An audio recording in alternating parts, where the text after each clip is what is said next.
So today we are taking a closer look and reviewing this self-timer outlet. Now the company did send me this for this review, but I'm very impressed with this. I didn't know something like this existed, and it's come in really handy. So I actually have a lamp here. You can't see the lamp, but it's up here. I'll kind of show you how this works in a minute.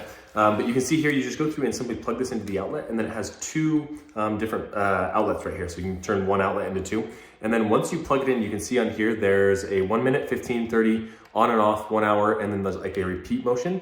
So you can go through and have this thing auto turn off after 1 minute, 30 minutes, and it doesn't require you hooking up to the internet or anything. You don't have to worry about Wi-Fi, anything like that. It will just automatically turn off. So in order to use it, all you do is simply plug it in here, and you can see it will turn on. Let me get you a closer look at that.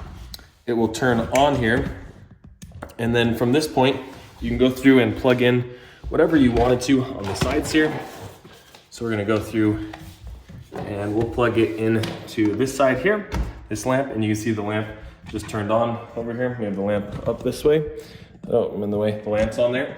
And what I can do from this point is just simply set a 1 minute timer.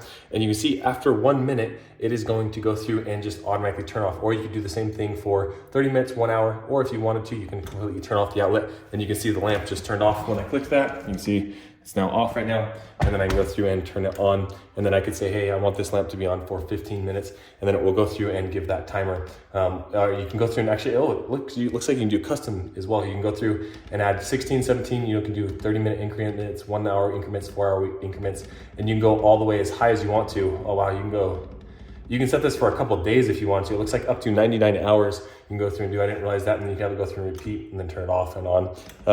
But really kind of a cool little device to put a timer on any kind of outlet.